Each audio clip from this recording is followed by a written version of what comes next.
Brought to you by Sensodyne K। अभी लेके आए सेंसोडेंट के। टूथ का करंट गॉन तो लाइफ का करंट ऑन।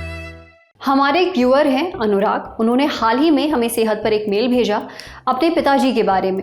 अनुराग ने बताया कि उनके पिता 75 साल के हैं। कुछ दिनों पहले जब वो सुबह सोकर उठे तो उन्हें अपना दायां हाथ और दायां पैर उठाने में दिक्कत हो रही थी। उनका चेहरा एक ओर से बिल्कुल लटका हुआ महसूस हो रहा था और सिर्फ यही नहीं, उन्हें बोलने में भी परेशानी हो रही थी। शब्द मुंह से बाहर ही नहीं आ पा रहे थे। घबराए अनुराग अपने पिताजी को अस्पताल लेकर भागे और वहां डॉक्टर ने बताया कि उन्हें वेकअप स्ट्रोक हुआ है। अनुराग चाहते हैं हम सेहत पर वेकअप स्ट्रोक के बारे में बात करें ताकि और लोगों को भी इसकी जानकारी मिले। इंडियन एक्सप्रेस में छपी एक रिपोर्ट के मुताबिक भारत में वेकअप स्ट्रोक बहुत आम है। यहाँ हर 5 में से 1 स्ट्रोक वेकअप स्ट्रोक के रूप में आता है। ये काफ़ी डरावना है। सोचिए, इंसान आराम से रात में सोने गया बिना किसी समस्या के और सुबह उठते ही उसे शरीर के एक तरफ लकवा मार जाए। अब आज के एपिसोड में हम डॉक्टर से जानेंगे कि वेकअप स्ट्रोक क्या है, कौन लोग इसके ज़्यादा रिस्क पर होते हैं, वेकअप स्ट्रोक क्यों पड़ता है, साथ ही जानेंगे बचाव और इलाज। सुनिए। वेकअप स्ट्रोक मतलब जैसे आप ठीक ठाक सोए पर सुबह जब उठे तो एक तरफ काम नहीं कर सकते, लकवा हो गया, मुंह टेढ़ा हो गया, हाथ पैर नहीं चल रहा, या बेहोशी पाया गया है, या बोली बिल्कुल नहीं आ रहा है।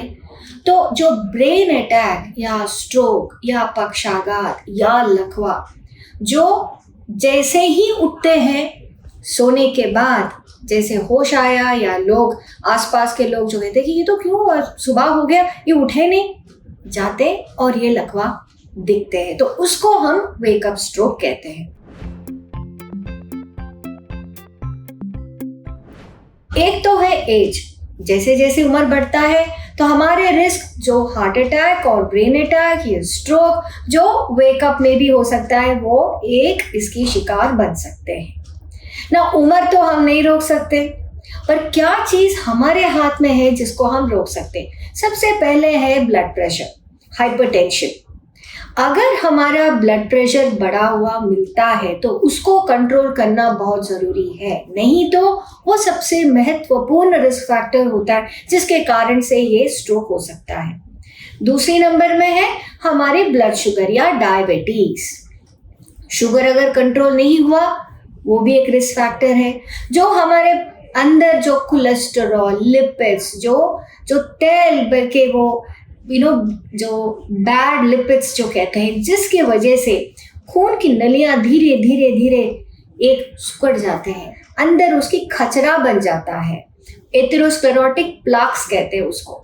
तो बैड कोलेस्ट्रॉल और बैड लिपिड्स। देन हमारे दिल की प्रॉब्लम्स, जिसको दिल की दौरा पड़ा, जिनको हार्ट अटैक हुआ, उनकी जो हार्ट की जो मसल अगर कमजोर हो गया, वहां पे अपनी जो पंपिंग एक्शन कम हो जाती है, इरेगुलर हो जाता है, उसको एट्रियल फिब्रिलेशन कहते हैं। तो इस कहीं कारण से, वाल्व की प्रॉब्लम से भी खून की जो धब्बे बन जाते हैं और वो क्लॉट ब्रेन के अंदर जा सकते हैं। तो हार्ट की problem is another risk factor. ना ये सारे तो है ही है, पर हमारे हाथ में जो है वो धूम्रपान और शराब। तो स्मोकिंग एंड एक्सेसिव अल्कोहल बहुत बड़े रिस्क फैक्टर्स हैं। और मोटापा, अगर हम फिजिकल एक्टिविटी नहीं करें और मोटापा बढ़ता जाए, वो भी एक रिस्क फैक्टर बनता है। इसके अलावा जो हमारे स्लीप की प्रॉब्लम, एक स्लीप एपनिया है, लाइफस्टाइल की प्रॉब्लम्स हो सकता है, कई तरह के इन्फेक्शंस हो सकते हैं। ये एक आपातकालीन स्थिति है जिसमें खून की रफ्तार एकदम से या बंद हो गया या खून की नली फटी। हालांकि ज्यादातर ये वेकअप स्ट्रोक जो सुबह सुबह या सो के उठने के बाद जो पाया जाता है, अक्सर ये खून की रफ्तार बंद होने से होती है, या इस्चेमिक स्ट्रोक। ना खून की रफ्तार क्यों बंद होगा, या खून की नली में एकदम से क्लॉट कहीं और से वहां जाके वो अटक गए, या वहीं पे क्लॉट बन गए। सो इट्स एन एम्बोलिक और अ थ्रोम्बोटिक स्ट्रोक कहते हैं। और ये क्लॉट दिल से हो सकता है कि जैसे हार्ट पंप करती है, वहां पे अगर क्लॉट बनी वो भी पंप होके दिमाग के अंदर जा सकती है, या ये कई बड़ी खून की नलियों से वहां से जा सकते हैं, या खून की नली वैसे धीरे धीरे बंद होके एकदम से पूरी तरह बंद हो सकता है। कुछ तो हमारे हाथ में ही है, जैसे स्मोकिंग नहीं करना, अल्कोहल नहीं पीना, फिजिकल एक्टिविटी रहना, मोटापा नहीं होना, ठीक से सोना है, early to bed early to rise, जो न्यूट्रिशन, अच्छा एक्टिविटी, इससे है काफी प्रॉब्लम्स हल हो सकता है। और किसी को अगर बीपी है, किसी को ब्लड शुगर है, किसी को कोई हार्ट प्रॉब्लम है, किसी को कोलेस्ट्रॉल है, उसको कंट्रोल करना, उसकी दवाई सेवन करना, और अपने आप डिसाइड नहीं करना कि अब मैंने बहुत दवाई खा लिया, अब मैं बंद कर दूं, बिकॉज दिस आर साइलेंट। कैसे?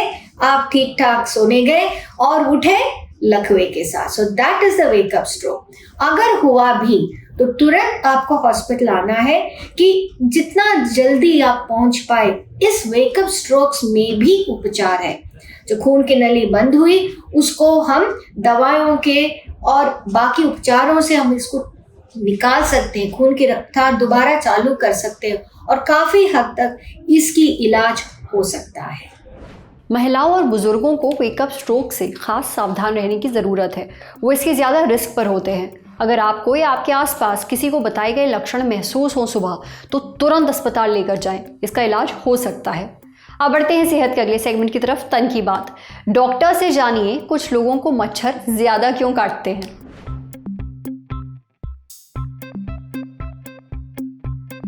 क्या आपको ऐसा लगता है कि मच्छरों की आपसे कुछ ज़्यादा ही दुश्मनी है? आप बैठे हैं, बगल में आपके दोस्त भी बैठे हैं, पर मच्छर उनको कम, आपको काटना ज़्यादा पसंद करते हैं। मच्छरों का झुंड आपके आसपास ज़्यादा मंडराता है। तो जी, आपका शक एकदम सही है।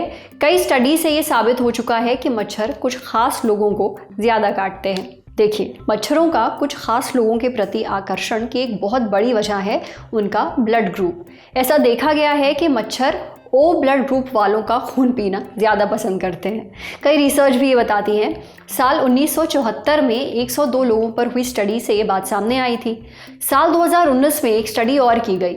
इसमें कुछ मादा मच्छरों को लैब में रखा गया, फिर उन्हें अलग अलग फीडर्स दिए गए, यानी अलग अलग डिब्बों में अलग अलग ब्लड ग्रुप के खून रख कर दिए गए। ये देखा गया कि मच्छरों ने बाकी फीडर्स की तुलना में ओ ब्लड ग्रुप वाले फीडर्स से खून ज़्यादा पीना पसंद किया। अब सवाल है कि भला मच्छरों को ओ ब्लड ग्रुप वालों का खून ज़्यादा पसंद क्यों है? हर ब्लड ग्रुप का अपना प्रोटीन यानी कि एंटीजन होता है। ये रेड ब्लड सेल्स की सतह पर पाया जाता है। जैसे कि ए ब्लड ग्रुप वालों का ए एंटीजन होता है, बी वालों में B antigen, A B blood group वालों में ए और बी एंटीजन होता है, और ओ ब्लड ग्रुप वालों में कोई एंटीजन नहीं होता, ना ए और ना ही बी। यही वजह है कि ओ ब्लड ग्रुप वाले मच्छरों को ज़्यादा पसंद आते हैं। मच्छरों को ए ब्लड ग्रुप वाले कतई रास नहीं आते। Lucky people. वैसे कई और वजह भी हैं जिनकी वजह से ज़्यादा मच्छर काटते हैं, और इनके बारे में हमें बताया डॉक्टर सीमा ओब्रॉय लाल ने। डॉक्टर सीमा बताती हैं कि गहरे रंग के कपड़े पहनने वालों को मच्छर बहुत काटते हैं। जिन्हें पसीना ज़्यादा आता है, जिनके शरीर का तापमान अधिक रहता है, उन्हें भी मच्छर ज़्यादा काटते हैं, ज़्यादा चिपकते हैं उनसे। मच्छर काफ़ी दूर से ही कार्बन डाइऑक्साइड को महसूस कर सकते हैं। ऐसे में जो लोग ज़्यादा कार्बन डाइऑक्साइड छोड़ते हैं उन्हें मच्छर ज़्यादा काटते हैं। इसी तरह जो बियर ज़्यादा पीते हैं, टेस्टी खाना खाते हैं, उनसे भी मच्छर चिपके रहते हैं। प्रेग्नेंट औरतों की ओर भी मच्छर ज़्यादा आकर्षित होते हैं। दरअसल प्रेगनेंसी में महिलाएं 21% ज़्यादा सांस लेती हैं और छोड़ती हैं। इस दौरान पेट की गर्मी भी बढ़ जाती है। अब गर्मी का मौसम है, इस मौसम में मच्छर जीना दूभर कर देते हैं। ऐसे में ज़रूरी है कि कुछ खास सावधानियां बरती जाएं। डॉक्टर सीमा कहती हैं कि मच्छरों से बचने के लिए हल्के रंग के कपड़े पहने, अपने शरीर को पूरी तरह से कवर कर लीजिए, कूलर या आसपास पानी जमा मत होने दीजिए। सुबह और शाम में मच्छर ज़्यादा काटते हैं, इस समय बाहर जाने से थोड़ा बचिए। साथ ही घर के जो खिड़की और दरवाजे हैं उन्हें बंद रखिए। आप चाहें तो मस्कीटो रिपेलेंट का भी इस्तेमाल कर सकते हैं। समझे? अब बारी सेहत के आखिरी सेगमेंट की, खुराक यानी झक्कासी हेल्थ टिप। आम को खाने से पहले पानी में भिगो कर रखना क्यों ज़रूरी है? गर्मियाँ यानी आम का सीज़न। जल्दी मार्केट में तरह तरह के आम आना शुरू हो जाएंगे। ये खाने में टेस्टी तो होते ही हैं, इनमें कई पोषक तत्व भी होते हैं, जैसे विटामिन, फाइबर, कैल्शियम आदि। लेकिन खाने से पहले आम को पानी में भिगोना ज़रूरी है। हमें आम को 10 से 30 मिनट तक पानी में भिगोकर रखना चाहिए। खाने से पहले आम को पानी में भिगोकर रखने के क्या फ़ायदे हैं, इसके बारे में हमें बताया डाइटिशियन सुनीता त्रिपाठी ने। डाइटिशियन सुनीता बताती हैं कि कई बार फलों पर हानिकारक केमिकल यानी कि कीटनाशक छिड़के जाते हैं।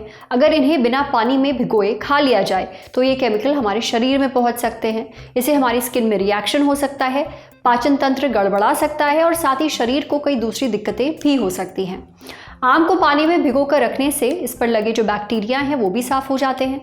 आपने अक्सर देखा होगा कि आम में एक चिपचिपा सा पदार्थ लगा होता है, इसे सैप कहते हैं। जब आम को पानी में भिगोया जाता है तब ये सैप गल जाता है।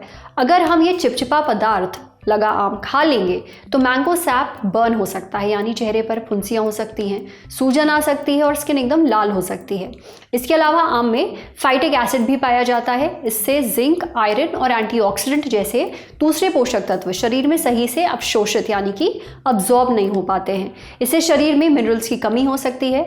ऐसे में जब हम आम को पानी में कुछ देर के लिए भिगोते हैं तो फाइटिक एसिड काफ़ी मात्रा में उससे बाहर निकल जाता है। डाइटिशियन सुनीता बताती हैं कि पानी में भिगोने से आम फ्रेश भी हो जाते हैं, उनकी मिठास भी बढ़ जाती है। आम को सही से भिगोने के लिए एक बर्तन लीजिए और इसमें साफ पानी भर दीजिए और फिर आम डालिए। आप चाहें तो नमक, सिरका या फिर नींबू का रस भी डाल सकते हैं। 10 से 30 मिनट के बाद आप इन्हें बाहर निकाल लीजिए और एक साफ कपड़े या फिर पेपर नैपकिन से पोंछ लीजिए। अब आप आम खा सकते हैं, इनका शेक बना सकते हैं। Total enjoy. आज सेहत पर इतना ही। अगर आप एक डॉक्टर हैं, हमसे कुछ शेयर करना चाहते हैं तो जो ईमेल आईडी इस वक्त आपको अपनी स्क्रीन पर दिख रही है उस पर हमें एक मेल भेज दीजिए। जाते जाते एक ज़रूरी सूचना, चुनाव आ चुके हैं और शुरू हो गई है चुनाव यात्रा। ललन टॉप चुनाव यात्रा में हम कहाँ पहुँचे, बताइए आप। क्या है आपकी लोकसभा सीट का नाम और क्या है कवरेज की वजह, वो कौन से फैक्टर्स हैं जो आपकी सीट को बनाते हैं खास। मेरी सीट मेरा फैक्टर, भेज दीजिए मेल chunav@lalontop.com पर। सूचना समाप्त। शुक्रिया।